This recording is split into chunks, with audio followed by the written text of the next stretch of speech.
সব কিছু এতটাও সহজ না। উদ্যোক্তা হতে হলে আপনাকে অনেক বেশি কাঠখড় পোড়াতে হবে। আপনার অনেক স্বপ্ন, অনেক শখ আহ্লাদ মাটি চাপা দিতে হবে। মনে রাখতে হবে আপনার স্বপ্নের প্রজেক্টে আপনি সবচাইতে বড় চাকর। এমন মন মানসিকতা নিয়ে নামতে হবে। দেখেন, মাটি কাটতে পারেন না, পারতে হবে। ঘাস কাটতে পারেন না, কাটতে হবে। আবর্জনা ধরতে পারেন না, ধরতে হবে। কিছু করার নাই। আফটার অল এইটা আপনার স্বপ্নের প্রজেক্ট। আসসালামু আলাইকুম, সবাইকে স্বাগত জানাচ্ছি। আমি আপনাদের নিজি ভাই সায়েম। আশা করছি সবাই ভালো আছেন। আলহামদুলিল্লাহ, আমিও ভালো আছি। কলার পাতার কলা গাছগুলো যেমন পড়ে আছে, আপনারা যারা মিজি এগ্রোর ভিডিও বা মিজি ভাইয়ের ভিডিও দেখেন তারা সবাই জানেন যে আমি হচ্ছে কি আমাদের এই আটটা পরিষ্কার করছি। কারণ আমি এই আটটাতে প্রতিবারে নেই এবারও লাউ চাষ করব, সেজন্যই আটটা পরিষ্কার করা। এখন হচ্ছে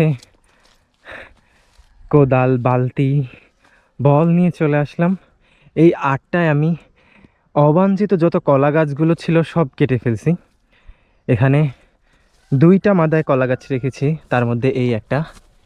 এই কলার জাতটা ভালো, যার কারণে এই কলা গাছটা রেখে দিয়েছি এই জায়গায়। আর এখন আসলাম, এই যে যেমনটা দেখতে পাচ্ছেন, কলা গাছের গোড়ায় সার দিয়ে মাটি চাপা দিয়ে দিলাম।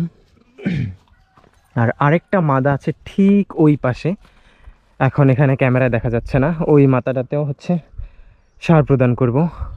তার পরপরই এই যে ঘাসগুলো দেখা যাচ্ছে, এই ঘাসগুলো বা আগাছাগুলো দমন করার জন্য আমাকে বিষ প্রয়োগ করতে হবে। বিষ বলি, ঔষধ বলি। ওই ঔষধ প্রয়োগ করার পর তারপর হচ্ছে গিয়ে পর্যায়ক্রমে লাউ চাষের জন্য লাউয়ের মাদা তৈরি করব। এখন আমি হচ্ছে গিয়ে কোদাল হাতে নিয়ে মাটি কাটতেছি। নিজের প্রজেক্টে নিজেই কামলা দিচ্ছি।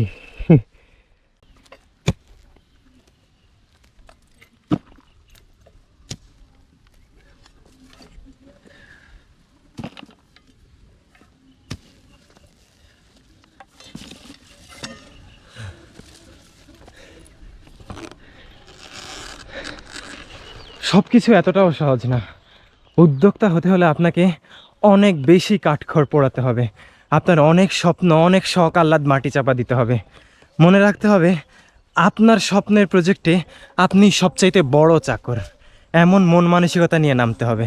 দেখেন, মাটি কাটতে পারেন না, পারতে হবে। ঘাস কাটতে পারেন না, কাটতে হবে। আবর্জনা ধরতে পারেন না, ধরতে হবে। কিছু করার নাই। আফটার অল এইটা আপনার স্বপ্নের প্রজেক্ট। তো মনে রাখবেন, একটা প্রতিষ্ঠিত প্রতিষ্ঠানে লোকবল পাওয়া ব্যাপার না। একটা প্রতিষ্ঠিত প্রতিষ্ঠানে লোকবলের অভাব পড়বে না।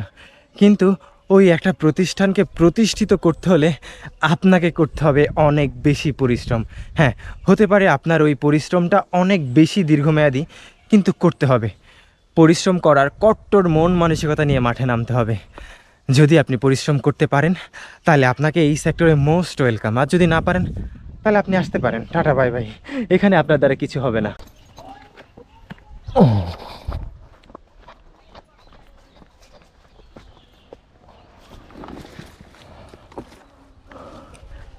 একটা মাদার কাজ মোটামুটি শেষ, বাদ বাকি আর একটা মাদা আছে এই হাটে। তারপর ওই মাদাটাতে হচ্ছে কি মাটি দিয়ে আমি এই পুরো আটটাতে ঘাসের জন্য, ঘাস মারার জন্য ওষুধ প্রয়োগ করব।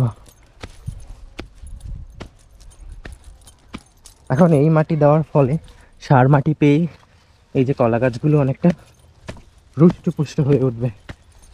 আসলে সব কিছুই নির্ভর করে যত্নের উপর। যত্ন না নিলে কোনো কিছুই ঠিকঠাকভাবে বেড়ে ওঠে না। হ্যাঁ, আল্লাহু আকবার।